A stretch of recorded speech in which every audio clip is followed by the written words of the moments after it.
Hi friends, आइए हम लोग अपने सेशन को स्टार्ट करते हैं। पहला क्वेश्चन है, भारत सरकार द्वारा महिला एवं बाल विकास के लिए स्वतंत्र मंत्रालय कब स्थापित किया गया था? ऑप्शन ए है 1985 में, ऑप्शन बी है 1986 में, ऑप्शन सी है 1987 में या फिर 1988 में। तो इसका इस ऑप्शन के हिसाब से 1985 आंसर होगा। देखो, 1985 में मानव संसाधन विकास मंत्रालय का गठन किया गया था। संसाधन विकास मंत्रालय, और इसी के पार्ट के रूप में महिला एवं बाल विकास मंत्रालय कार्य करता था। बाल विकास मंत्रालय मानव संसाधन विकास मंत्रालय के ही भाग था। 2006 तक इसी के अंतर्गत रहा। 2006 में अलग से महिला एवं बाल विकास मंत्रालय का गठन किया गया, महिला एवं बाल विकास मंत्रालय। इस हिसाब से ऑप्शन 2006 होना चाहिए था, लेकिन है नहीं, तो ये क्वेश्चन सेम है, रिपीट हो गया है। नेक्स्ट क्वेश्चन है, भारतीय न्यायिक व्यवस्था में जनहित याचिका को कब शामिल किया गया था? भारतीय न्यायिक व्यवस्था में जनहित याचिका को शामिल किया गया उस समय भारत के मुख्य न्यायाधीश कौन थे? M Hidayatullah, P N Bhagwati, A M Ahmadi, A S Anand. तो इसका आंसर पी एन भगवती होगा कि जनहित याचिका की जो अवधारणा है ये यूएसए के संविधान से, मतलब यूएसए से आएगा। सबसे पहले यूएसए में ही जनहित याचिका की अवधारणा आई थी। भारत में पी एन भगवती और कृष्ण अय्यर को इसके प्रवर्तक के रूप में माना जाता है। इसकी अवधारणा को प्रवर्तक यही थे। और जब ये पीआईएल दायर किया गया तो उसमें पी एन भगवती मुख्य न्यायाधीश थे। ये 17वें न्यायाधीश थे भारत के। 1985 से लेकर के 1986 तक ये मुख्य न्यायाधीश थे। इनके पहले एक न्यायाधीश थे वाई बी चंद्रचूड़, यशवंत विष्णु चंद्रचूड़ नाम था इसका, चंद्रचूड़। तो ये 16वें मुख्य न्यायाधीश थे। 1978 से 1984 तक ये सबसे लंबे कार्यकाल तक भारत के मुख्य न्यायाधीश थे, सबसे लंबे कार्यकाल तक। और ये कुछ साक्ष्यों के आधार पर मिलता है कि जब पीआईएल लागू किया गया तो मुख्य न्यायाधीश यही थे, वाई बी चंद्रचूड़। लेकिन लोक सेवा आयोग द्वारा पी एन भगवती को आंसर दिया गया है। ठीक है, एम हिदायतुल्ला ये 15वें मुख्य न्यायाधीश थे। ठीक है, पीआईएल क्या होता है? और इसके द्वारा कोई भी जन भावना वाला व्यक्ति होगा, ठीक है, ये किसी एक व्यक्ति का अधिकार या व्यक्तियों के समूहों को अधिकार दिलाने के लिए न्यायालय जा सकता है। और डीपीएसपी का जो आर्टिकल 39A है, ठीक है, सभी के लिए समान न्याय कानून, तो समान मतलब न्यायालय की पहुंच, तो इसकी अवधारणा को या उसके ये फुलफिल करने का काम कर रहा है। ठीक है, जहां अन्य में होता है कि कोई व्यक्ति जो पीड़ित होता है वो डायरेक्ट न्यायालय जाता है, लेकिन इसमें गए पीड़ित व्यक्ति नहीं, पीड़ित व्यक्ति के अलावा कोई भी जन भावना वाला व्यक्ति जा सकता है लोगों को न्याय दिलाने के लिए। ठीक है, नेक्स्ट क्वेश्चन है, समलैंगिकता संबंधी सर्वोच्च न्यायालय का निर्णय निम्नलिखित में से किससे संबंधित है? भारतीय दंड संहिता की धारा 377, भारतीय संविधान का अनुच्छेद 377, भारतीय संविधान का अनुच्छेद 277, उपयुक्त में से कोई नहीं। तो इसका ऑप्शन है भारतीय दंड संहिता की धारा 377, ये सही होगा। सरकरिया आयोग की संस्तुतियां निम्नलिखित में से किससे संबंधित थी? राजस्व का वितरण, राष्ट्रपति की शक्तियां एवं कार्य, संसद की सदस्यता, केंद्र राज्य संबंध। ऑप्शन डी सही है। देखिए, सरकरिया आयोग का गठन 1983 में किया गया था। ये 3 सदस्यीय कमेटी था। इसके रणजीत सिंह सरकरिया अध्यक्ष थे और 2 और सदस्य थे, डॉक्टर SR सेन और शिवरमन। ठीक है, इस आयोग ने 1986-87 में अपना रिपोर्ट सौंपा। इसने कुल 247 सिफारिशें दी थी, जिसमें से लगभग अभी तक 180 सिफारिशों के आसपास लागू कर दिया गया है केंद्र सरकार द्वारा। इसकी मुख्य सिफारिशें क्या क्या है? जैसे अंतर्राज्यीय परिषद के गठन की बात किया गया था। अंतर्राज्यीय परिषद, केंद्र राज्य सुधारने के लिए अंतर्राज्यीय परिषद के गठन, जिसका 263 263 के तहत किया जा चुका है। इसमें दिया है दूसरा सिफारिश ये था इसकी कि मुख्य सिफारिशों में कि अगर राज्यों द्वारा, राज्य के राज्यपाल द्वारा अगर भेजे गए किसी विधेयक को आरक्षित करता है, ठीक है, तो इसका कारण बताना, राज्य सरकार को इसका कारण बताया जाना चाहिए।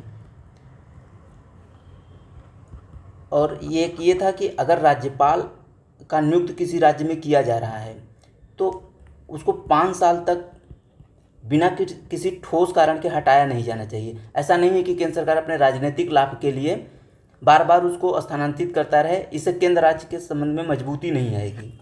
ठीक है, तो उसको सीमित मतलब 5 साल तक बिना किसी ठोस कारण के न हटाने का निर्देश दिया गया था, सिफारिशें की गई थी। ठीक है, बाकी और किसी नेक्स्ट क्वेश्चन में एक्सप्लेनेशन देखेंगे इसके बारे में।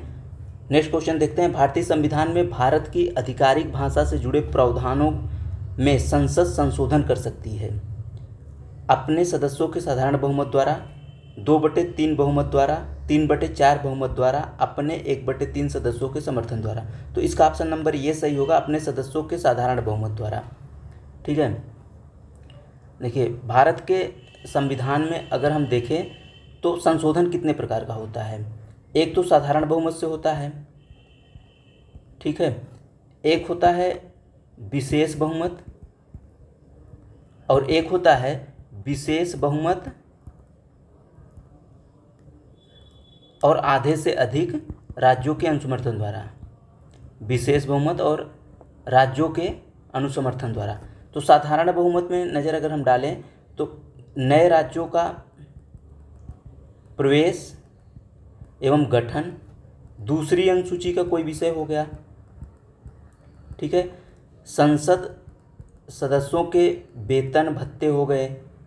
ठीक है, संसद में अंग्रेजी भाषा को लेकर गए या भाषा का प्रयोग हो गया। ठीक है, आधिकारिक भाषा से जुड़े हुए किसी कोई प्रावधान हो गया, तो इसमें साधारण बहुमत से संशोधन किया जाता है। विशेष बहुमत से अगर हम देखें तो मूल अधिकार हो गया, डीपीएसपी हो गया, इसमें अगर संशोधन करना है तो विशेष बहुमत से। और अगर राष्ट्रपति का निर्वाचन हो गया, निर्वाचन की प्रक्रिया हो गया, सुप्रीम कोर्ट हो गया, हाई कोर्ट हो गया। ठीक है, केंद्र राज्य के बीच विधायी शक्तियों का बंटवारा हो गया। ठीक है, संसद में राज्यों का प्रतिनिधित्व हो गया। ये विशेष बहुमत और आधे से अधिक राज्यों के अनुसमर्थन द्वारा किया जाता है। और अगर हम भाषा की बात करें तो भाग 17 के, ठीक है, अनुच्छेद 343 से लेकर के 351 तक राजभाषा के बारे में दिया गया है। ठीक है, इसमें 343 में कहा गया है कि राजभाषा हिंदी, राष्ट्रभाषा नहीं है, राजभाषा कहा गया, राजभाषा हिंदी और लिपि देवनागरी होगी। ठीक है, अब नेक्स्ट क्वेश्चन को देखते हैं। निम्नलिखित में से किसे भंग नहीं किया जा सकता पर समाप्त किया जा सकता है? लोकसभा, विधानसभा, राज्यसभा या फिर विधान परिषद। तो इसका ऑप्शन होगा डी, विधान परिषद। ठीक है, आर्टिकल 169 के अनुसार संसद किसी भी राज्य में विधान परिषद का सृजन या फिर उत्साधन कर मतलब समाप्त कर सकती है। पर इसके लिए ज़रूरी है कि राज्य विधानमंडल अपने 2/3 बहुमत से पारित करके संसद को भेजे। ठीक है, उसके बाद संसद इस पे निर्णय लेती है। राज्यसभा ये सदन उच्च सदन है, इसे भंग नहीं किया जा सकता। ठीक है, और न ही इसे समाप्त करने का भारतीय संविधान में कोई उल्लेख है। ठीक है, लोकसभा आर्टिकल 81 के अंतर्गत जानते ही हैं आप लोग, विधानसभा आर्टिकल 170 के अंतर्गत। अच्छा, अब तक कितने राज्यों में विधान परिषद है?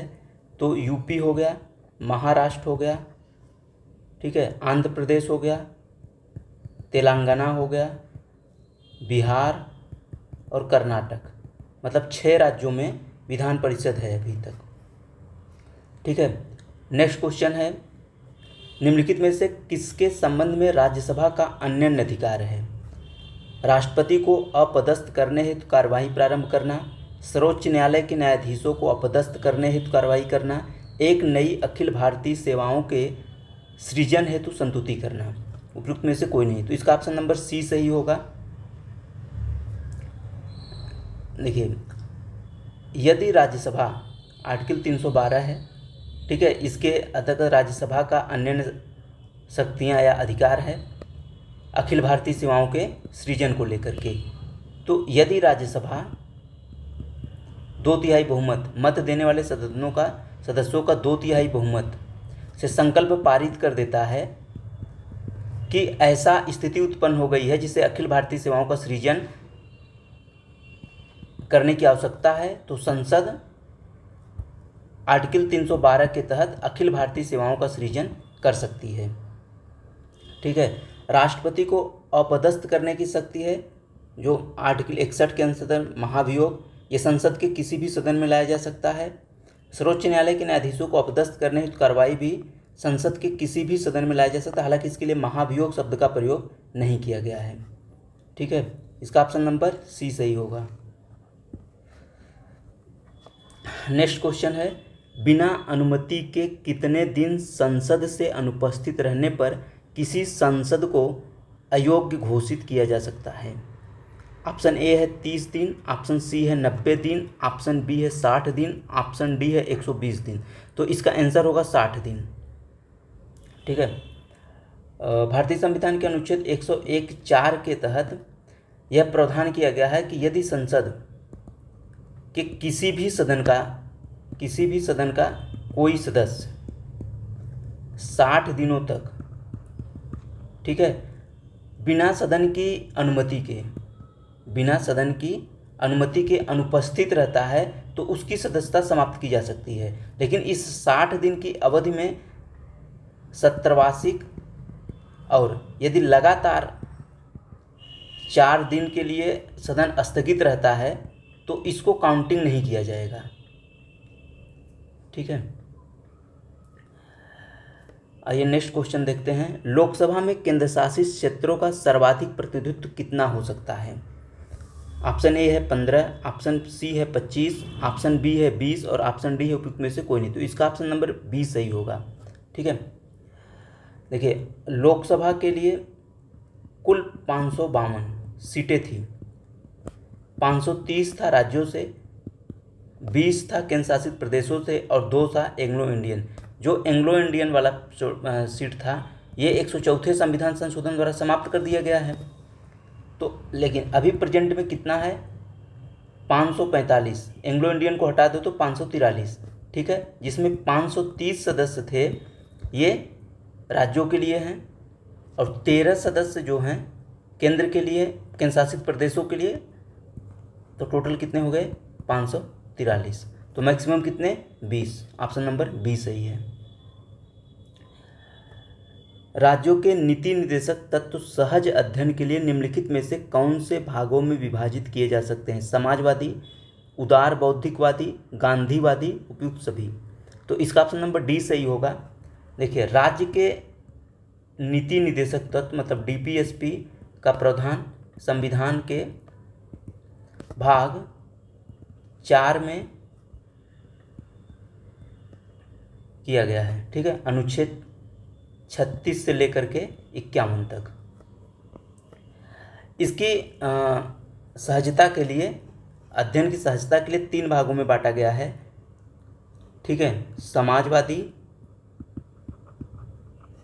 गांधीवादी और बौद्धिक। ठीक है, तो ऐसे आर्टिकल जो समाजवादी भावनाओं को संदर्भित करता है उसे समाजवादी में लिखा गया है। जैसे इसी अंतर्गत डीपीएसपी का आर्टिकल 38 है।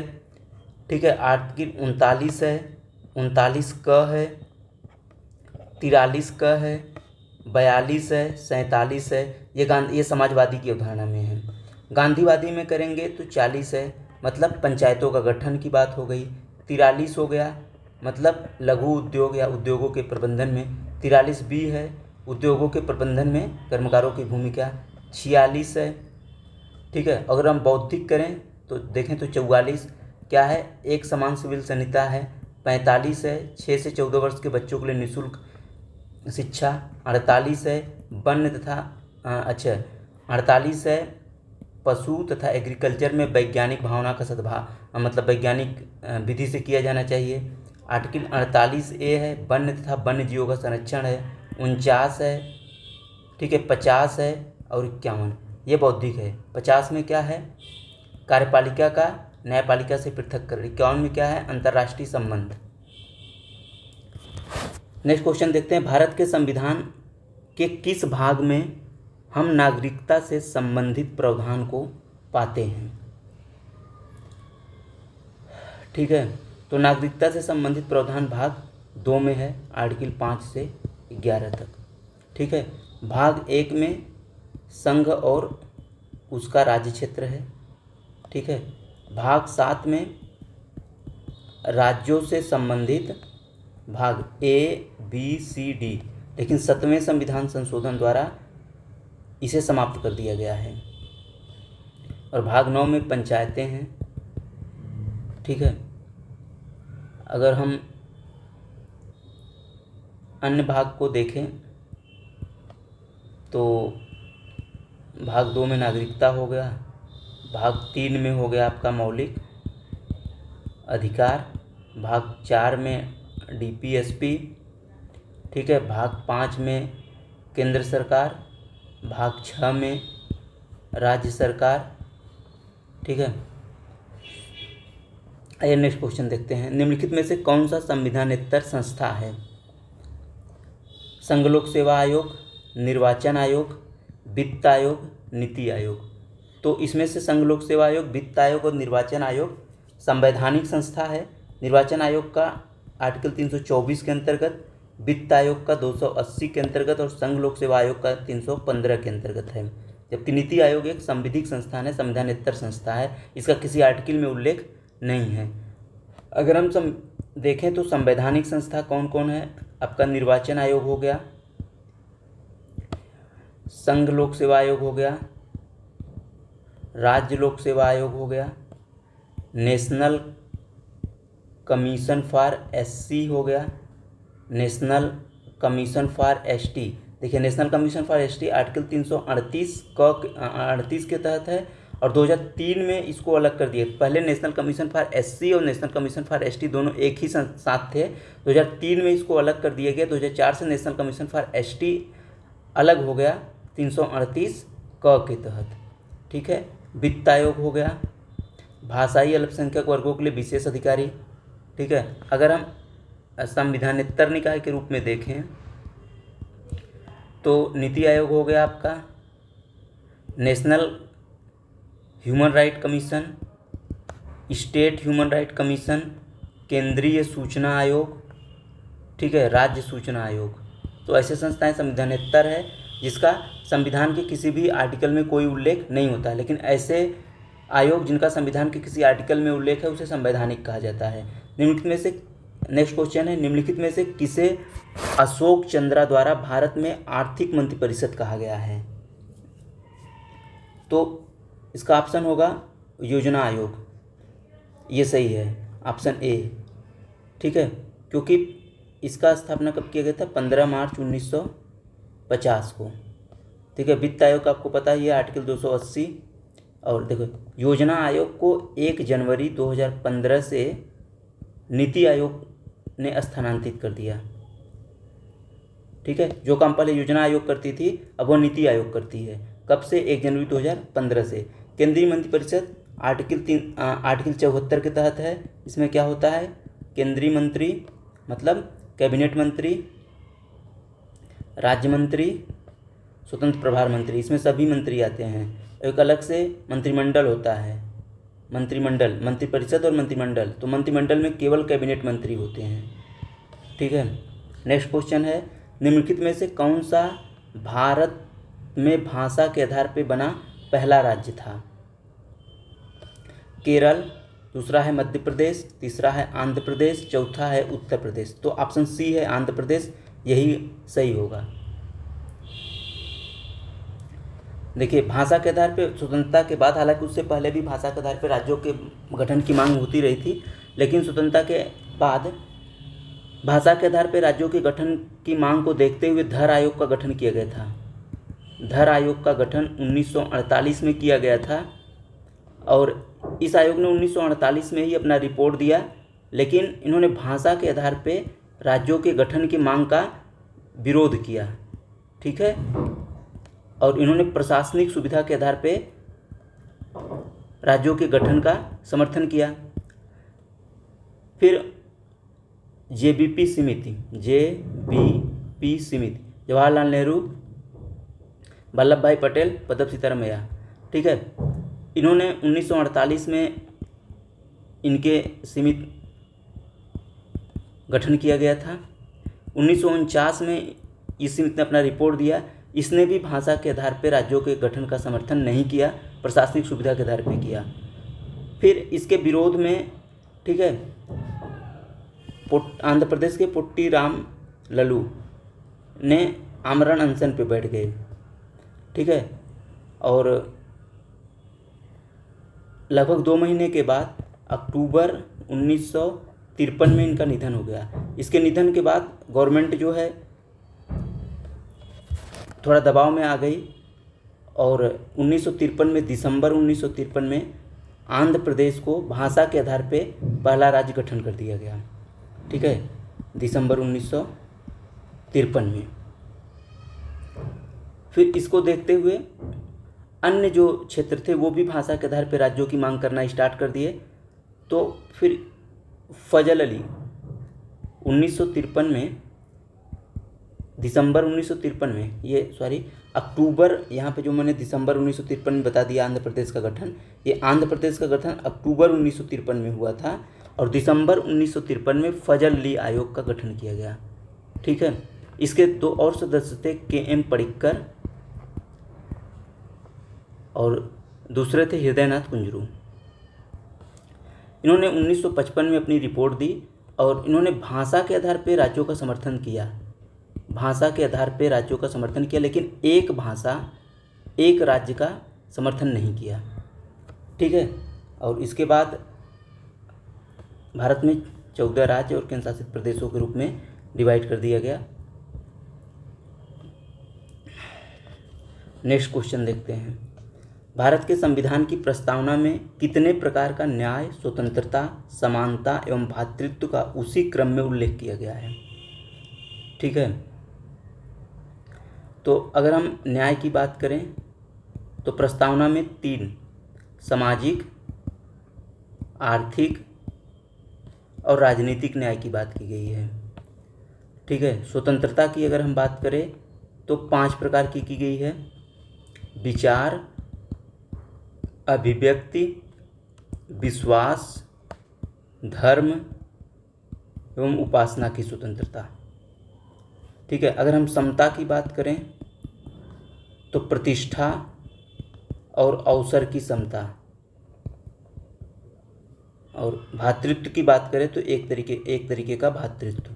ठीक है, तो इस हिसाब से हमारा कौन सा आंसर सही होगा? 3, 5, 2 और 1। ऑप्शन नंबर ए सही हो जाएगा। 3, 5, 2 और 1। ठीक है, प्रस्तावना को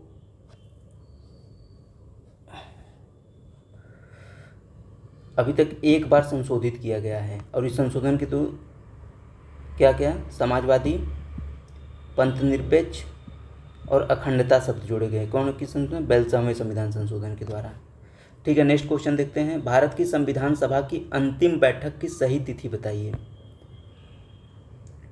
तो भारत की संविधान सभा की अंतिम तिथि है 24 जनवरी 1995। 1950 आंसर होगा 24 जनवरी 1950। देखो, और 26 नवंबर 1949 को हमारा संविधान अंगीकृत किया गया था। ठीक है, और संविधान सभा की पहली बैठक कब हुई थी? 9 दिसंबर 1946 को। ठीक है, उद्देश्य प्रस्ताव कुछ इंपॉर्टेंट देखिए। उद्देश्य प्रस्ताव जो है 13 दिसंबर 1946 को प्रस्तुत किया गया था। ठीक है, उद्देश्य प्रस्ताव को स्वीकार कब किया गया था? तो 22 जनवरी 1946 को। ठीक है,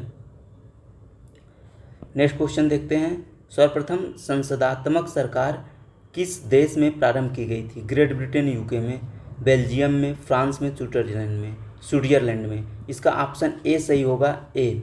ठीक है, 1832 ईस्वी में यूके यूनाइटेड किंगडम या ग्रेट ब्रिटेन में, ठीक है, संसदात्मक शासन व्यवस्था को स्वीकार किया गया था। नेक्स्ट क्वेश्चन है, भारतीय संविधान के अनुच्छेद 162 के शीर्षक के संबंध में निम्नलिखित में से कौन सा कथन सही है? राज्य की कार्यपालिका शक्ति, राज्यपाल की कार्यालय के लिए शर्तें, राज्यपाल की पदावधि, राज्य की कार्यपालिका शक्ति का विस्तार। देखिए, राज्यपाल की कार्यपालिका शक्ति किस में है? आर्टिकल 154 में है। ठीक है, और राज्यपाल की पदावधि है 156 में। राज्य की कार्यपालिका शक्ति का विस्तार है आर्टिकल 162 में। ठीक है, आर्टिकल 163 में क्या कहा गया है? राज्यपाल को सहायता एवं सलाह देने के लिए मंत्रिपरिषद, ठीक है, अच्छा, और राष्ट्रपति को सलाह देने के लिए मंत्रिपरिषद का उल्लेख किस आर्टिकल में है? राष्ट्रपति को सलाह देने के लिए आर्टिकल 74, और राज्यपाल को सलाह देने के लिए मंत्रिपरिषद आर्टिकल 163। नेक्स्ट क्वेश्चन है, संविधान की प्रस्तावना का विधिक स्वरूप क्या है? इसे लागू किया जा सकता है या लागू नहीं किया जा सकता, विशेष परिस्थितियों में लागू किया जा सकता है, उपयुक्त में से कोई नहीं। इसे लागू नहीं किया जा सकता। ऑप्शन नंबर बी इसका सही होगा। देखो, 1960 में बेरुवाड़ी, बाद में सर्वोच्च न्यायालय ने कहा कि यह संविधान का अंग नहीं है,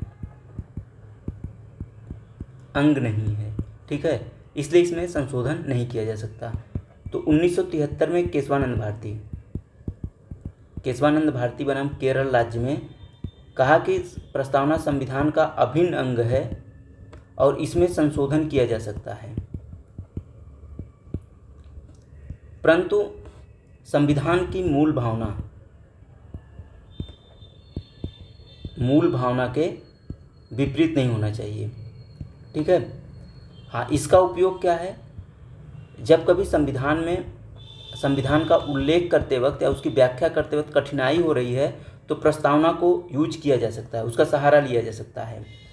हालांकि प्रस्तावना के किसी भी भाग के आधार पे आप न्यायालय में नहीं जा सकते। ठीक है, यह तो न सरकार की शक्ति का स्रोत है, ठीक है, और न ही उस पर किसी तरीके का नियंत्रण लगा सकती है। ठीक है, नेक्स्ट क्वेश्चन है, 42वें संविधान संशोधन द्वारा किस अनुच्छेद के माध्यम से श्रमिकों की प्रबंधन में भागीदारी सुनिश्चित की गई? अनुच्छेद 38 के तहत, अनुच्छेद 39A के तहत, या अनुच्छेद 43A के तहत, या अनुच्छेद 45?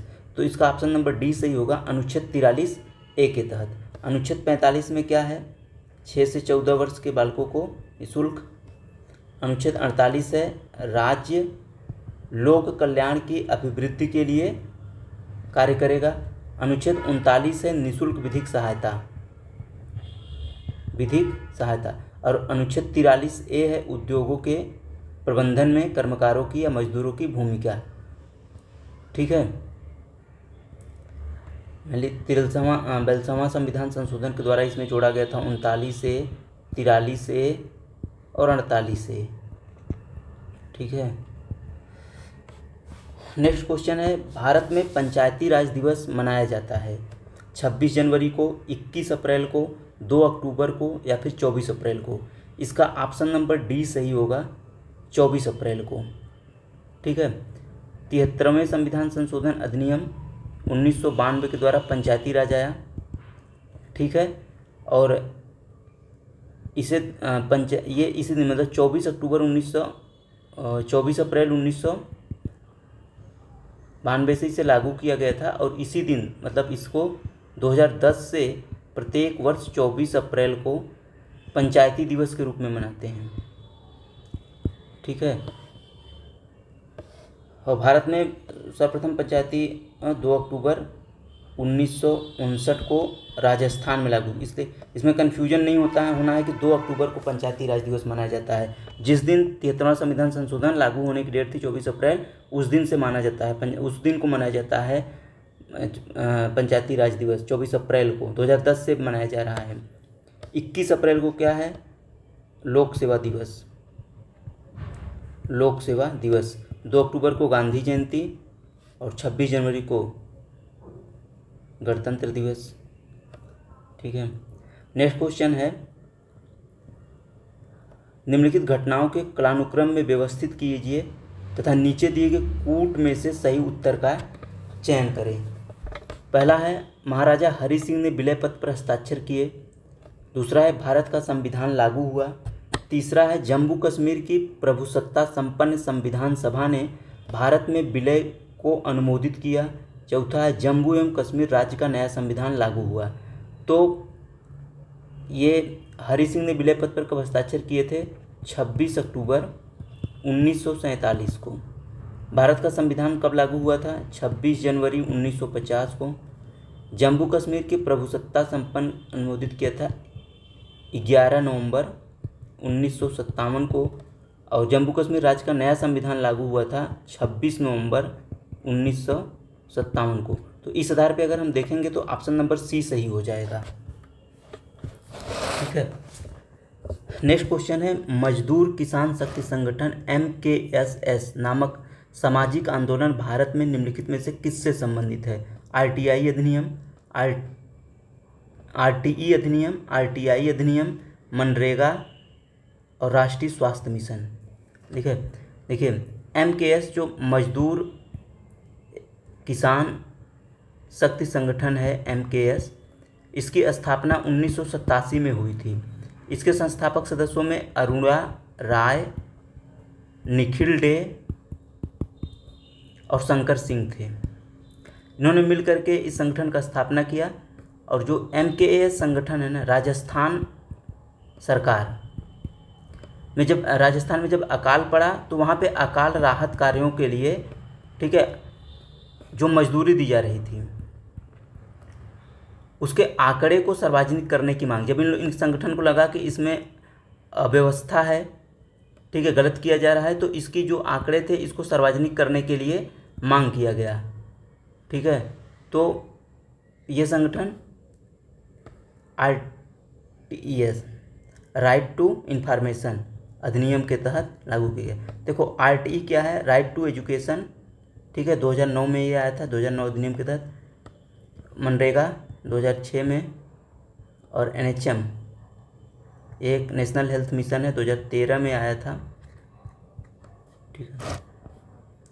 निम्नलिखित में से भारत के संविधान के किसमें पर्यावरण संरक्षण एवं संवर्धन तथा वन्य एवं वन्य जीवन की रक्षा के प्रावधान पाए जाते हैं?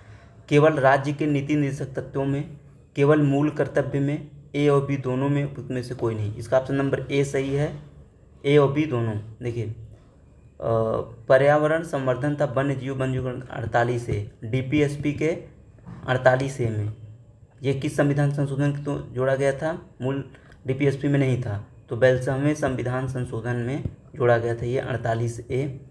ठीक है। मूल कर्तव्य के सतवां मूल कर्तव्य जो है, इसमें वन्य जीव तथा वन्य जीव संरक्षण की बात की गई है। देखिए 42वां संविधान संशोधन के द्वारा नेक्स्ट अगले क्वेश्चन, पिछले वाले क्वेश्चन में भी बता चुके हैं, 39A, 43A और 48A जोड़ा गया था। ठीक है। अच्छा, आर्टिकल 48 में क्या है? ए में तो वन था, वन्य जीव संरक्षण है 48A में, लेकिन आर्टिकल 48 में है कृषि तथा पशुपालन। पशुपालन में वैज्ञानिक विधियों का प्रयोग। ठीक है। मूल कर्तव्य को कब जोड़ा? 42वें संविधान संशोधन द्वारा जोड़ा गया था 1976 में। 10 मूल कर्तव्य थे प्रारंभ में, इसमें 11 हैं। ठीक है।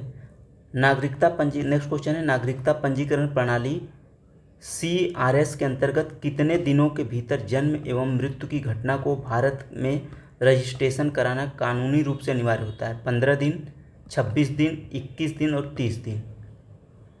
ठीक है। देखिए इसके लिए एक अधिनियम आया था जन्म एवं मृत्यु रजिस्ट्रीकरण अधिनियम 1969। इस अधिनियम के थ्रू यह प्रावधान किया गया था कि प्रत्येक जन्म या मृत्यु प्रसव के दौरान हो, ठीक है, प्रसव के दौरान मृत्यु हो या प्रसव को जन्म और मृत्यु के जो व्यक्ति होंगे उसका पंजीकरण राज्य या संघराज्य क्षेत्र का कोई भी हो 21 दिनों के अंदर कराया जाना चाहिए। ठीक है, तो ऑप्शन नंबर बी इसका सही होगा। नेक्स्ट क्वेश्चन है, धन विधेयक भारत के संविधान के किस अनुच्छेद में परिभाषित किया गया है? आर्टिकल 109 में, अनुच्छेद 111 में, या अनुच्छेद 110 में, या फिर अनुच्छेद 112 में? तो इसका ऑप्शन नंबर बी होगा, अनुच्छेद 110 में। ठीक है, धन विधेयक को परिभाषित किया गया है। ठीक है, धन विधेयक है या नहीं इसका निर्णय कौन करता है? लोकसभा अध्यक्ष। ठीक है, अनुच्छेद 112 क्या है? वार्षिक वित्तीय विवरण। वार्षिक वित्तीय विवरण, इसे बजट कहा जाता है, लेकिन संविधान में बजट की जगह वार्षिक वित्तीय विवरण शब्द का प्रयोग किया गया है। 109 क्या है? आर्टिकल 109 में धन विधेयक पर विशेष प्रक्रिया का जो प्रावधान है वो किया गया है।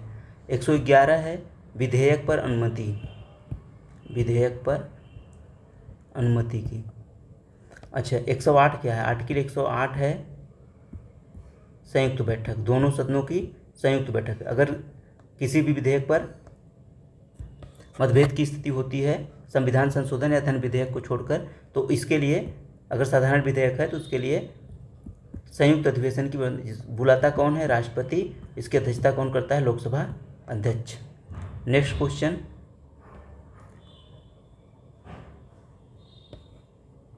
निम्नलिखित में से कौन सा सुमेलित नहीं है?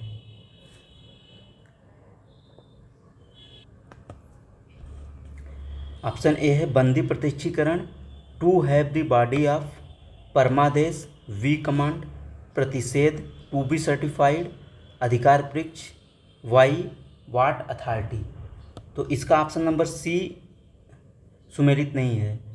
टू बी सर्टिफाइड इसका नहीं होता है, टू फॉरवर्ड होता है। टू फॉरवर्ड मतलब किसी भी न्यायिक या अर्धन्यायिक संस्था के विरुद्ध यह जारी किया जा सकता है प्रतिषेध। ठीक है, देखो आर्टिकल 32 के थ्रू सुप्रीम कोर्ट को और 226 के तहत हाई कोर्ट को यह अधिकार प्राप्त है। अगर किसी भी व्यक्ति के मौलिक अधिकारों का हनन हो रहा है तो आर्टिकल 32 के थ्रू सुप्रीम कोर्ट और आर्टिकल 226 के थ्रू सीधा हाई कोर्ट जा सकता है। ठीक है, बंदी प्रत्यक्षीकरण में क्या होता है कि to have the body of मतलब बॉडी को प्रेजेंट किया जाए। अगर किसी भी व्यक्ति को हिरासत में ले लिया गया है तो न्यायालय के समक्ष उसको पेश किया जाए। अगर न्यायालय सही पाता है तो उसको एक निश्चित समय के बाद छोड़ दिया जाता है। परमादेश क्या होता है? वी कमांडेड मतलब कि अगर न्यायालय रीट न्यायालय के सामने विवेकाधीन है तो वह व्यक्ति को आदेश दे सकता है कि उस कार्य को करे जिस कार्य को करने हेतु वह बाध्य है।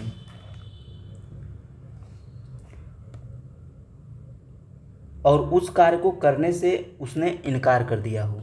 मतलब अगर परमादेश मतलब है सुप्रीम कोर्ट या हाई कोर्ट या आदेश दे सकता है कि आप उस कार्य को करें जिस कार्य को करने के लिए आपको बाध्य किया है, मतलब सुप्रीम कोर्ट द्वारा आदेश दिया जाता है। ठीक है, नेक्स्ट क्वेश्चन है, भारतीय संविधान की 6ठी अनुसूची के प्रावधान निम्नलिखित में से किस राज्य में लागू होते हैं? त्रिपुरा, सिक्किम, नागालैंड या उपयुक्त सभी?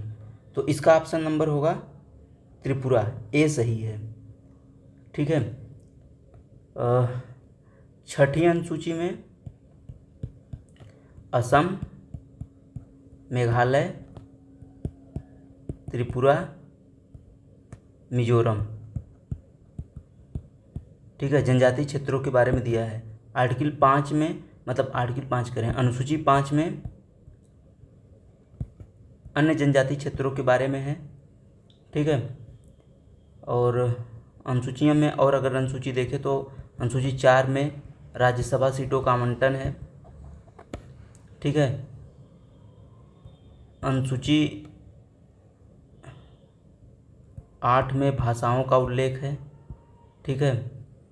अनुसूची 10 में दल बदल है। अनुसूची 11 में पंचायत है। अनुसूची 12 में नगर पालिका है, ठीक है। नेक्स्ट क्वेश्चन है, प्रधानमंत्री कार्यालय पीएमओ के संबंध में निम्नलिखित में से कौन से कथन सत्य है? ऑप्शन स्टेटमेंट फर्स्ट है, या 1977 में अस्तित्व में आया। स्टेटमेंट सेकंड है, भारत इसका प्रधान कैबिनेट सचिव होता है। ऑप्शन 2 सही है, मतलब केवल 2 सही है, या 1 और 2 दोनों सही है। केवल 1 सही है, न तो 1 नहीं 2। तो इसका ऑप्शन नंबर सी सही होगा, केवल फर्स्ट सही है। देखिए 1947 तक, ठीक है, जो कार्मिक सचिव होता था अंग्रेजों के थ्रू, जो कार्मिक सचिव होता था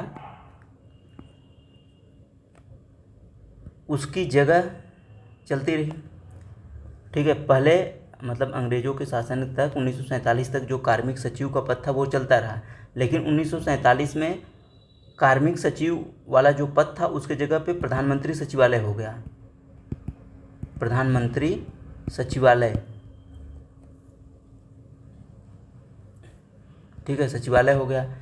फिर 1977 में इसमें मोरारजी देसाई की गवर्नमेंट थी, ठीक है। इन्होंने प्रधानमंत्री सचिवालय का जो नाम था उसको प्रधानमंत्री कार्यालय कर दिया, चेंज करके प्रधानमंत्री कार्यालय कर दिया। और इसमें 2, इसका जो राजनीतिक प्रमुख होता था वो प्रधानमंत्री होता था, और इसका जो प्रशासनिक प्रमुख होता था वो प्रधान सचिव होता था, ठीक है। तो इस हिसाब से इसका ऑप्शन नंबर सी सही होगा, इसे प्रधान सचिव, ठीक है। नेक्स्ट क्वेश्चन है, भारत के संविधान में 11वीं अनुसूची में कितने विषय हैं?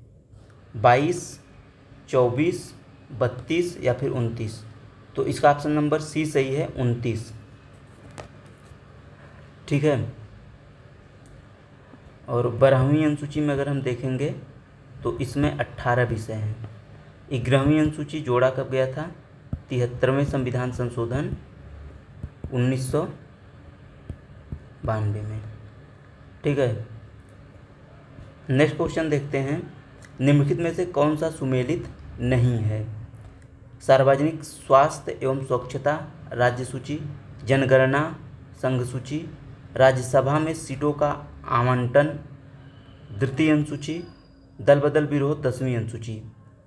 तो राज्यसभा में सीटों का बंटवारा जो है द्वितीय अनुसूची में नहीं है, यही ऑप्शन आपका सुमेलित नहीं है, ये चौथी अनुसूची में है, ठीक है। और 10वीं अनुसूची में दल बदल है, ये 52 संविधान संशोधन 1985 में जोड़ा गया था, ठीक है। जनगणना संघ सूची का है और ये राज्य सूची का। देखिए 3 सूचियां हैं, संघ सूची, राज्य सूची और समवर्ती सूची। संघ सूची में प्रेजेंट में 100 विषय हैं, राज्य सूची में 61 विषय हैं और समवर्ती सूची में 51 विषय हैं। संघ सूची पे केंद्र सरकार कानून बनाती है, राज्य सूची पे राज्य सरकार, और समवर्ती सूची पे दोनों कानून बनाते हैं, ठीक है। नेक्स्ट क्वेश्चन है, भारतीय संघात्मक व्यवस्था के संदर्भ में निम्नलिखित में से कौन से कथन सही है? भारतीय संविधान के अंतर्गत राज्यों को संघ से अलग होने का अधिकार नहीं है, ये सही है। अलग होने की मात्र वकालत करने पर अभिव्यक्ति की स्वतंत्रता की सुरक्षा मिलेगी, ये स्टेटमेंट गलत है, केवल फर्स्ट सही है इसका, ठीक है। ऑप्शन नंबर ए सही है। देखिए अनुच्छेद 1 से 4 तक भारतीय संघ के बारे में दिया है, संघ और उसके राज्य क्षेत्र के बारे में दिया है। अनुच्छेद 1 में कहा गया है कि भारत अर्थात इंडिया राज्यों का संघ होगा, और परंतु राज्यों को संघ से अलग होने का कोई भी अधिकार नहीं है, ठीक है। और अगर आप राज्यों से अलग होने की वकालत करते हैं तो इससे आपको स्वतंत्रता की सुरक्षा नहीं मिलेगी, वाक्यों और अभिव्यक्ति की सुरक्षा नहीं मिलती है, ठीक है। इसलिए ऑप्शन नंबर ए सही होगा। नेक्स्ट क्वेश्चन है, नीचे 2 कथन दिए गए हैं जिनमें से एक को कथन ए तथा दूसरे को कारण आर कहा गया है, ठीक है। कथन ए है, भारतीय संविधान का अनुच्छेद 30 अल्पसंख्यक वर्ग शब्द को परिभाषित नहीं करता है। ठीक है, कारण है कि संविधान केवल भाषाई और धार्मिक अल्पसंख्यक वर्ग को मान्यता प्रदान करता है। स्टेटमेंट कथन मतलब ए भी सही है और कारण उसका आर भी सही है, लेकिन व्याख्या नहीं करता है, इसलिए ऑप्शन नंबर बी इसका सही हो जाएगा। देखो, संविधान में अल्पसंख्यक को कहीं भी परिभाषित नहीं किया गया है। ठीक है, आर्टिकल 30 क्या कहता है कि भाषाई और धार्मिक अल्पसंख्यकों की बात करता है। ठीक है, और इसमें जो उनको लिए स्वतंत्रता दिया गया है कि वो शैक्षणिक संस्थाओं का स्थापना करेंगे तथा उसमें उनके संरक्षण के लिए प्रदान करेंगे। आर्टिकल 29 में क्या है कि भाषाई और धार्मिक अल्पसंख्यक की बात कही गई है, लेकिन मतलब भाषाई और धार्मिक अल्पसंख्यक दो हैं, उनको सुरक्षा प्रदान की गई है, उनके कल्चर को, उनके धर्म को सुरक्षित करने का प्रावधान किया गया है। लेकिन सुप्रीम कोर्ट का एक डिसीजन आया था जिसमें यह कहा गया था कि अल्पसंख्यक मामले में जो केवल भाषाई या धार्मिक मामले नहीं, धार्मिक लोग ही नहीं आएंगे, इसमें जो बहुसंख्यक हैं वो भी आएंगे, क्योंकि जो नागरिक का अनुभाग शब्द का प्रयोग किया गया है इसका अल्पसंख्यक और बहुसंख्यक दोनों का अर्थ होता है, मतलब दोनों अर्थ निकलता है, अल्पसंख्यक और बहुसंख्यक दोनों। तो अल्पसंख्यक हो या बहुसंख्यक, आर्टिकल 29 के थ्रू दोनों को आते हैं, दोनों के संरक्षण की बात करते हैं अगर वो कम मात्रा में है। लेकिन आर्टिकल 30 जो है केवल भाषाई और धार्मिक अल्पसंख्यक की बात करता है, लेकिन संविधान में कहीं भी अल्पसंख्यक को परिभाषित नहीं किया गया है, इसलिए ऑप्शन नंबर बी इसका सही होगा। भारत में नियोजित विकास का विरोध किसने किया था? महात्मा गांधी, इंदिरा गांधी या फिर Jawaharlal Nehru, option number D या फिर राजीव गांधी। तो इसका ऑप्शन नंबर ए सही होगा। गांधी जी नियोजित विकास का विरोध करते थे, इसका कारण ये था कि इनका ये मानता था कि जैसे अगर आप औद्योगिक क्रांति या बड़े बड़े उद्योगों का निर्माण कर लेते हैं तो जो निचले तबके के लोग हैं वो कमज़ोर होते चले जाएंगे, इनका आर्थिक शोषण होगा, जिससे सामाजिक असमानता में वृद्धि होगी। ठीक है, नेक्स्ट क्वेश्चन है, भारत किस वर्ष में अकाउंटिंग को ऑडिटिंग लेखा परीक्षा से अलग किया गया तथा नियंत्रक एवं महालेखा परीक्षक का कार्य केवल सरकारी लेखा तक सीमित रह गया? 1975 में, 1977 में, 1976 में या फिर 1981 में? इसका ऑप्शन नंबर सी सही होगा, 1976 में। ठीक है, अनुच्छेद 149 संसद को यह अधिकार देता है कि वह केंद्र या राज्य या किसी अन्य प्राधिकरण या संस्था को महालेखा परीक्षक से जुड़े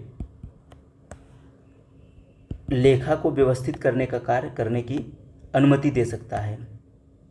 ठीक है, इसी से जुड़े हुए महालेखा परीक्षक उसकी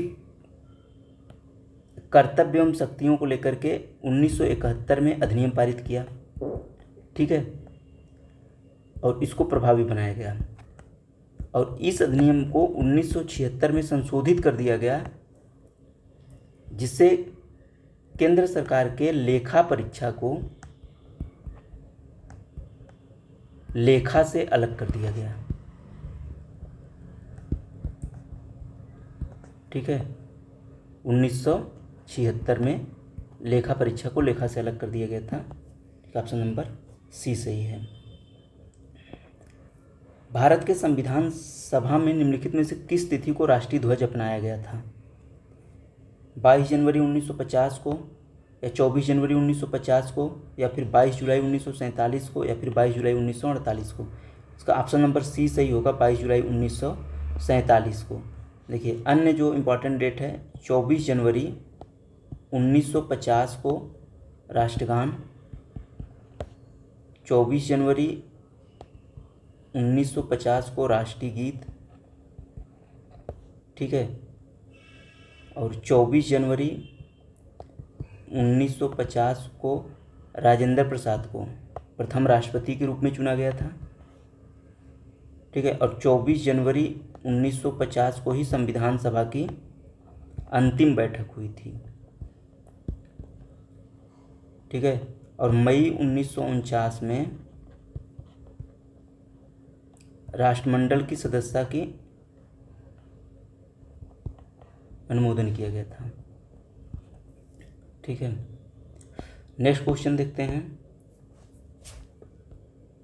सूची को एक को सूची 2 से सुमेलित कीजिए तथा सूचियों के नीचे दिए गए कूट के सही उत्तर कीजिए। सूची फर्स्ट दिया है अनुच्छेद और सूची सेकेंड उसके प्रावधान है। अनुच्छेद 61 में क्या है, देखो अनुच्छेद 61 में होगा राष्ट्रपति पर महाभियोग। अनुच्छेद 67 ख में होगा उपराष्ट्रपति को हटाना। अनुच्छेद 94 में होगा स्पीकर को हटाना और अनुच्छेद 90 में होगा राज्यसभा के उपसभापति को हटाना। इस आधार पे ऑप्शन नंबर सी इसका सही हो जाएगा। देखो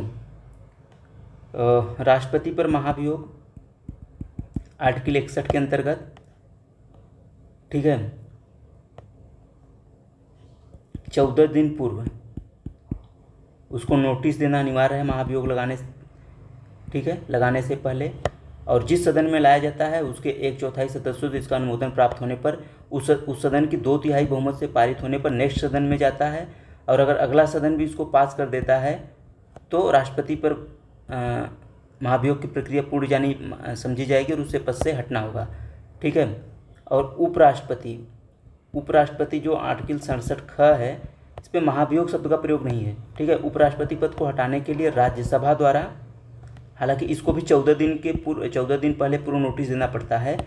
ठीक है, राज्यसभा के पूर्ण बहुमत से अर्थात सदन के कुल सदस्यों का बहुमत से पारित होने के बाद लोकसभा की अनुमति मात्र मिलने से इनको हटाया जा सकता है। और लोकसभा अध्यक्ष इनको भी हटाने के लिए 14 दिन पूर्व नोटिस देना पड़ता है। ठीक है, इसको क्या होता है कि लोकसभा के बहुमत से पारित करके इनको पद से हटाया जा सकता है। और राज्यसभा का उपसभापति इनको भी 14 दिन पूर्व नोटिस देना पड़ता है और राज्यसभा के बहुमत द्वारा इनको हटाने का प्रस्ताव पास होने पर इनको पद से हटना पड़ेगा। ठीक है, नेक्स्ट क्वेश्चन है निम्नलिखित में से किस पर गतिरोध दूर करने हेतु तो लोकसभा और राज्यसभा की संयुक्त बैठक हो सकती है। ऑप्शन ए है सामान्य विधेयक, ऑप्शन बी है धन विधेयक, ऑप्शन सी है संवैधानिक संशोधन विधेयक और ऑप्शन डी है विनियोग विधेयक। तो इसका ऑप्शन नंबर ए सही होगा सामान्य विधेयक। सामान्य विधेयक पर आर्टिकल 108 के तहत, ठीक है, राष्ट्रपति संयुक्त बैठक बुला सकता है और इस बैठक की अध्यक्षता कौन करता है, लोकसभा अध्यक्ष। ठीक है, धन विधेयक आर्टिकल 110 के तहत इस पर संयुक्त बैठक का प्रावधान नहीं है क्योंकि ये लोकसभा में लाया जाता है और राज्यसभा मात्र इसे 14 दिन तक रोक कर रख सकती है। यदि 14 दिन पर के अंदर अपनी अनुमति नहीं देता है स्वतः पारित मान लिया जाएगा। राज्यसभा मात्र इसमें संशोधन की सिफारिश कर सकता है। ठीक है, विनियोग विधेयक क्या है, आर्टिकल 114 के अंतर्गत, ठीक है, विनियोग विधेयक पारित होने पर जब बजट पेश किया जाता है तो उससे धन निकालने की अनुमति, संचित निधि से अगर धन निकालने से पहले विनियोग विधेयक पारित करना अनिवार्य होता है। किसी भी वित्तीय वर्ष के लिए अगर धन निकालना है उसको आर्टिकल 14 के अंतर्गत विनियोग विधेयक पारित करना पड़ता है। संविधान संशोधन विधेयक 368 की इस पर किसी भी तरीके के संयुक्त बैठक की प्रावधान नहीं है। ठीक है, नेक्स्ट क्वेश्चन है भारतीय, नीचे 2 कथन दिए गए हैं जिनमें से एक को कथन ए और दूसरे को कारण आर कहा गया है। कथन ए है भारतीय संघात्मक व्यवस्था को अर्ध संघात्मक कहा जाता है। कारण आर है भारत में एक स्वतंत्र न्यायपालिका है जिसे न्यायिक पुनरीक्षण का अधिकार है। तो भारत के संघात्मक व्यवस्था को अर्ध संघात्मक कहा जाता है, ये कथन सही है। भारत में एक न्यायिक व्यवस्था है, ठीक है, जिसे न्यायिक पुनरीक्षण का अधिकार है, ये भी सही है। लेकिन ये दोनों व्याख्या नहीं करता है, इसलिए इसका ऑप्शन नंबर बी सही हो जाएगा। ठीक है,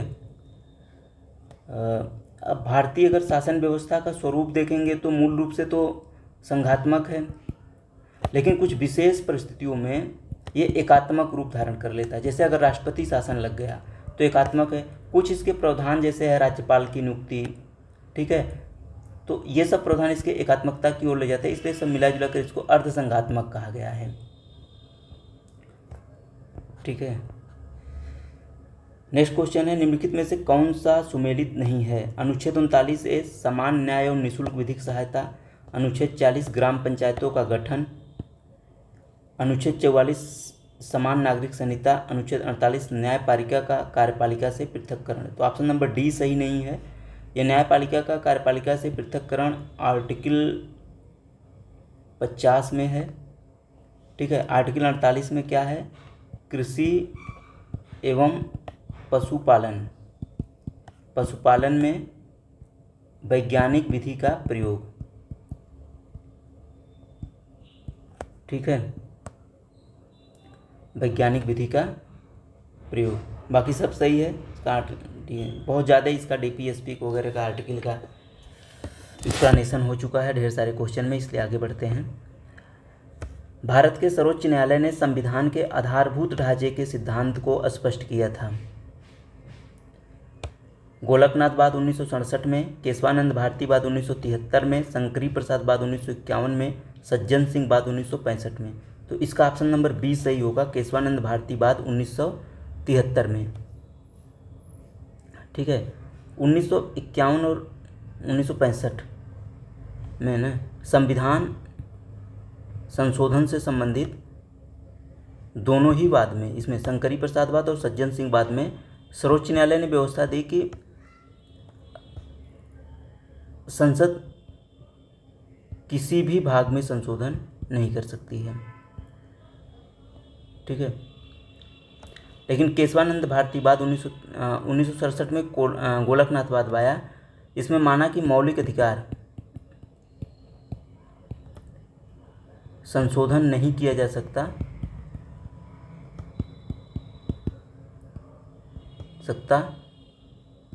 ठीक है, लेकिन देखिए शंकरी प्रसाद वाद और सज्जन सिंह वाद में सर्वोच्च न्यायालय ने दिया कि संसद संविधान के किसी भी भाग में संशोधन कर सकती है। ठीक है, लेकिन गोलकनाथ वाद में कहा कि मौलिक अधिकार में संशोधन नहीं किया जा सकता। फिर 1973 में केशवानंद भारती वाद आया, तो इसमें कहा गया कि संसद संविधान के किसी भी भाग में संशोधन कर सकती है, लेकिन मूल ढांचे के विपरीत नहीं होना चाहिए। तो मूल ढांचे का सिद्धांत किसमें आया? केशवानंद भारती वाद में, आधारभूत ढांचा या मूल ढांचा। नेक्स्ट क्वेश्चन है, राज्यों के मुख्यमंत्री सहित मंत्रिपरिषद में मंत्रियों की न्यूनतम संख्या क्या हो सकती है? 10, 12, 13 या फिर 14? तो ऑप्शन नंबर 20 का सही है, 12। ठीक है, 91 संविधान संशोधन अधिनियम 2003 के तहत, ठीक है, आर्टिकल 75 फर्स्ट, ठीक है, केंद्रीय मंत्रिपरिषद में प्रधानमंत्री सहित मंत्रियों की संख्या 15% से अधिक नहीं हो सकती। ठीक है, और राज्यों के लिए आर्टिकल 164 के तहत राज्य मंत्रिपरिषद कहा गया कि मुख्यमंत्री सहित सभी मंत्रियों की संख्या 15% से अधिक नहीं हो सकती, लेकिन पूरा मंत्रिपरिषद में कम से कम 12 सदस्य होने चाहिए, 12 से कम नहीं, इसलिए ऑप्शन नंबर बी इसका सही हो गया। नेक्स्ट क्वेश्चन है, भारतीय राजनीतिक व्यवस्था की प्रकृति में निरंतरता एवं परिवर्तन के तत्व मूल रूप से पाए जाते हैं। भारतीय राजनीतिक व्यवस्था में निम्नलिखित राजनीतिक कार्यशैलियों जैसे आधुनिक शैली, परंपरागत शैली तथा संत शैली के तत्व समाहित हैं। दोनों ही स्टेटमेंट मतलब सही है, कथन ए भी सही है, उसका कारण आर भी सही है, इसलिए इसका नंबर ऑप्शन नंबर ए सही होगा। ए और आर दोनों सही है और इसका सही व्याख्या करता है, क्योंकि प्रकृति में निरंतरता एवं परिवर्तन है, मतलब जो हमारा संविधान है वो निरंतर चलता रहेगा, अगर उसमें परिवर्तन की आवश्यकता है तो उसमें परिवर्तन किया जा सकता है। ठीक है, और इसकी जो परंपरागत शैली है राजनीतिक कार्यशैली में, जैसे आधुनिक शैली तो विद्यमान है, परंपरागत जो शैली था धर्म राजनीति उसको भी संरक्षित करने का प्रयास किया गया है और संत शैली को भी इसमें समाहित किया गया है, इसलिए ऑप्शन नंबर ए इसका सही हो जाएगा। नेक्स्ट क्वेश्चन है, भारतीय संविधान के कौन से अनुच्छेद नागरिकता से संबंधित है? अनुच्छेद 303 से 10, अनुच्छेद 4 से 11, अनुच्छेद 5 से 11 या फिर अनुच्छेद 6 से 11? तो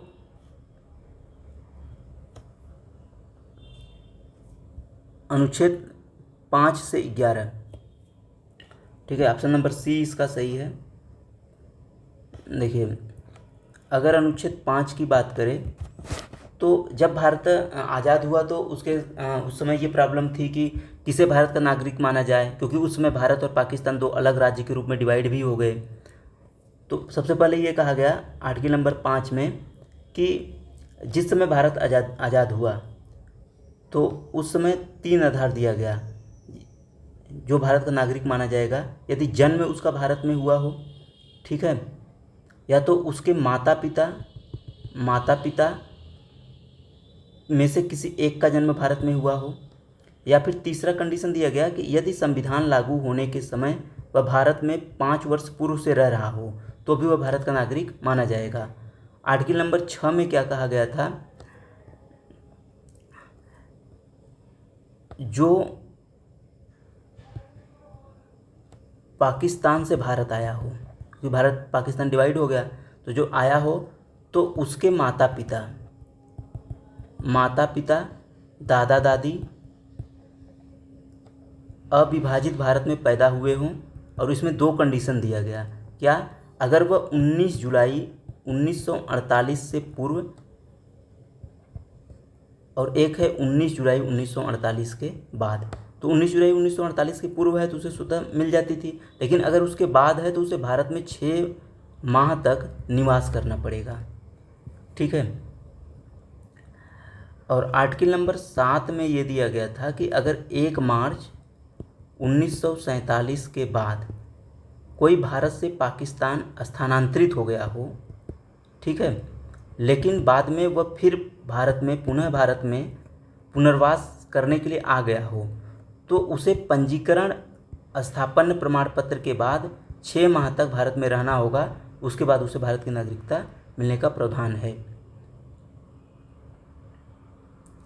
और आर्टिकल नंबर 8 में ये है कि एक व्यक्ति जिसके माता पिता दादा दादी या अविभाजित भारत में पैदा हुए हों, लेकिन वह भारत के बाहर, ठीक है, रह रहा हो, फिर वह भारत का नागरिक बन सकता है। ठीक है, उसके लिए पंजीकरण की विधि दिया गया है। आर्टिकल 9 में कहा गया है कि अगर कोई भी भारतीय व्यक्ति किसी भी विदेशी देश की नागरिकता ग्रहण कर लेता है तो उसे उसकी भारत की नागरिकता स्वतः ही समाप्त हो जाएगी, क्योंकि भारत में एकल नागरिकता है।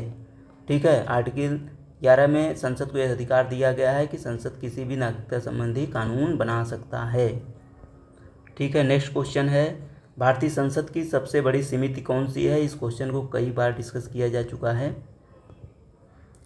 ठीक है। लोक लेखा समिति, ऑप्शन नंबर बी है प्राक्कलन समिति, फिर लोक उपक्रम समिति, याचिका समिति। तो लोक लेखा समिति में 22 सदस्य होते हैं, 15 + 7। प्राक्कलन समिति में 30 सदस्य होते हैं, 30 लोक सेवा है। लोक उपक्रम में 15 + 7 है। इस आधार पर सबसे बड़ी समिति हो गई प्राक्कलन समिति। याचिका समिति क्या होती है? यदि सार्वजनिक महत्व के मामले कोई भी हो, उस पर जो याचिकाएं दायर की जाती हैं या जो भी आवेदन पत्र दिए जाते हैं, उस पर ये विचार करती है याचिका समिति। ठीक है। जो भी यूनियन संगठन हो गए, उससे संबंधित जो मामले हो गए, याचिकाएं हो गए सार्वजनिक मामले से, उस पर यह समिति विचार करती है। और इसमें ये लोकसभा से संबंधित समिति है तो उसके 15 सदस्य हैं, और राज्यसभा से संबंधित अगर याचिका समिति है तो उसमें 10 सदस्य होंगे। ठीक है। नेक्स्ट क्वेश्चन है, निम्नलिखित में से कौन सा सुमेलित नहीं है? मूल कर्तव्य भाग 4 का, राज्य भाग 6, भारत का महान्यायवादी भाग 13, संघ और राज्यों का अधीन सेवाएं भाग 14। तो ए सही है, बी सही है, लेकिन डी सुमेलित नहीं है, क्योंकि भारत का महान्यायवादी भाग 6 में आएगा, भाग 5 में आएगा। ठीक है, केंद्र की जो अधिकार है। ठीक है, महान्यायवादी को भाग 5 में आर्टिकल 76 के तहत स्थान दिया गया है। ठीक है। भागी नागरिकता से मतलब ये भाग से संबंधित और जो भाग हैं, भाग 1 में राज्य हो गया, भाग 2 में नागरिकता हो गया, भाग 3 में मौलिक अधिकार हो गया, भाग 4 में डीपीएसपी हो गया, भाग 4 क में मौलिक कर्तव्य हो गया, भाग 5 में केंद्र हो गया, भाग 6 में राज्य हो गया। ठीक है, इस तरीके से आगे भी। नेक्स्ट क्वेश्चन है, राष्ट्रीय महिला आयोग के निम्नलिखित अध्यक्षों पर विचार कीजिए। जयंती पटनायक, ममता शर्मा, डॉक्टर गिरिजा व्यास, डॉक्टर पूर्णिमा आडवाणी।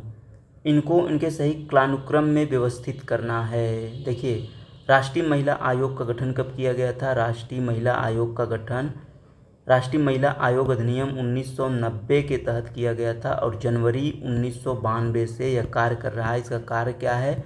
संविधान तथा अन्य कानूनों के तहत महिलाओं को 2 अधिकार दिए गए हैं, उससे जांच करना तथा उसको लागू कराने के लिए अनुशंसाएं और प्रयास करना है। ठीक है, तो अगर हम महिला आयोग के अध्यक्ष की बात करें तो पहला जो आयोग अध्यक्ष थी वो जयंती पटनायक थी। जयंती पटनायक पहली थी। ठीक है, दूसरी की बात करें तो मोहिनी गिरी थी, मोहिनी गिरी। तीसरी अगर अध्यक्ष की बात करें तो विभासार्थ सारथी। चौथा डॉक्टर पूर्णिमा आडवाणी। पांचवा अगर हम बात करें तो डॉक्टर गिरिजा व्यास। छठा अगर हम बात करें तो ममता शर्मा। और सातवां अगर हम बात करें तो ललिता कुमार मंगलम। अगर आठवें की बात करें तो रेखा शर्मा, और अभी प्रेजेंट में भी चल रही हैं। तो इस हिसाब से इसका ऑप्शन कौन सा सही हो जाएगा? 1 पहले हो गई, फिर 4, फिर 3, फिर 2, option number D. Next question है, भारतीय संविधान में कौन सा अनुच्छेद केंद्रीय सतर्कता आयोग का वर्णन करता है? अनुच्छेद 268, अनुच्छेद 280, अनुच्छेद 276 या ऊपर में से कोई नहीं।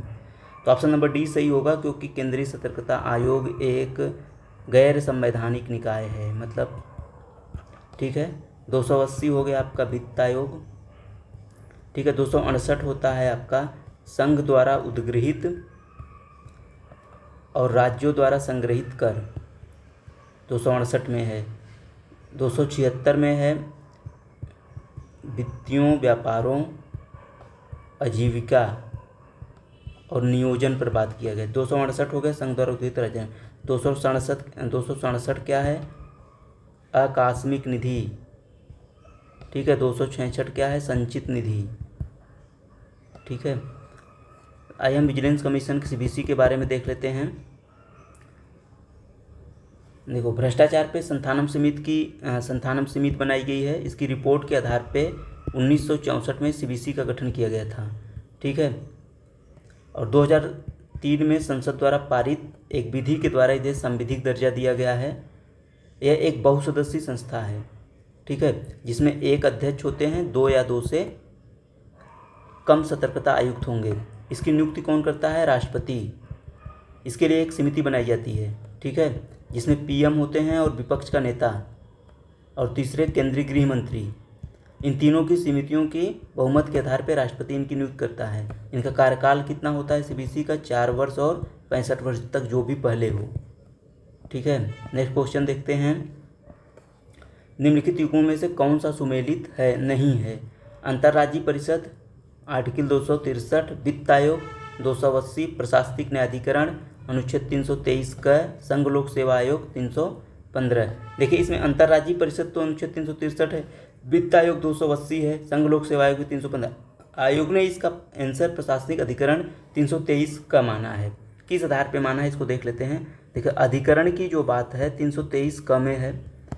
ठीक है, 42वें संविधान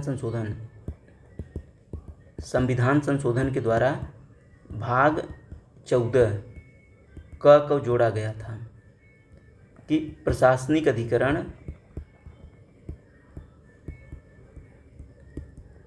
से संबंधित है। ठीक है, और 323 ख क्या है?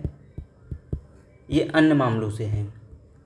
ठीक है, ये सिर्फ 323 का प्रशासनिक अधिकरणों से है, बाकी मतलब लोक सेवाओं से जो संबंधित है वो है। बाकी अन्य से जो अधिकरण होंगे वो 323 क के तहत, 323 ख के तहत है।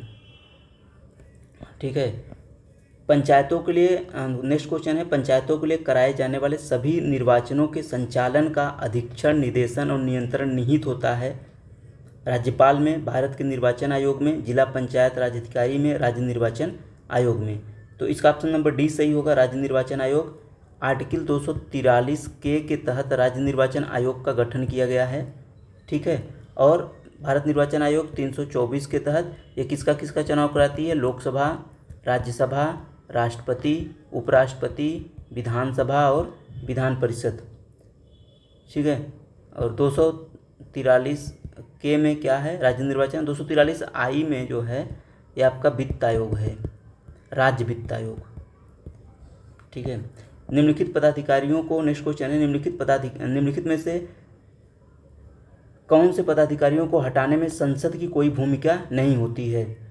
एक है उच्च न्यायालय के न्यायाधीश, दो है उच्चतम न्यायालय के न्यायाधीश, तीसरा है संघ लोक सेवा आयोग अध्यक्ष और चौथा है भारत के नियंत्रक महालेखा परीक्षक। तो इसका ऑप्शन नंबर सी मतलब 3 ये सही होगा, मतलब ऑप्शन नंबर डी, क्योंकि उच्च न्यायालय के न्यायाधीशों को हटाने के लिए संसद के दोनों सदनों द्वारा पारित होने के बाद राष्ट्रपति हटाता है। उच्चतम न्यायालय के न्यायाधीश को संसद के दोनों तथा भारत के नियंत्रक महालेखा परीक्षक को भी उसी विधि से हटाया जा सकता है जैसे सर्वोच्च न्यायालय के न्यायाधीश थे। इसमें तीनों में ही संसद की आवश्यकता होती है, लेकिन अध्यक्ष लोक सेवा आयोग के लिए संसद की आवश्यकता नहीं होती है। इसकी जाँच कौन करता है, लोक सेवा मतलब कि उच्चतम न्यायालय इसकी जांच करता है और उसके बाद राष्ट्रपति इसको पद से हटा देता है। नेक्स्ट क्वेश्चन है, निम्नलिखित में से कौन सा संविधान के अनुच्छेद 3 के तहत संसद के कानून द्वारा संभव नहीं है। नए राज्यों का गठन, राज्यों के क्षेत्र में परिवर्तन, राज्यों की सीमाओं में परिवर्तन, नए राज्यों का प्रवेश। तो ऑप्शन नंबर डी इसका सही होगा, ठीक है, क्योंकि अगर भारत के संविधान के भाग 1 में देखें कि अनुच्छेद 1 से 4 तक के लिए संघ और उसके राज्य क्षेत्र के बारे में दिया है, ठीक है। तो आर्टिकल नंबर 1 तो हम संघ और उसके राज्य क्षेत्र के हैं। 1 में क्या दिया गया है कि राज्यों का क्षेत्र है तो उसमें संघ क्षेत्र दिया है, ऐसे क्षेत्र जो किसी भी समय भारत में समाहित किए जाएंगे। आर्टिकल 2 में कहा गया है कि संसद को शक्ति दी गई है कि संसद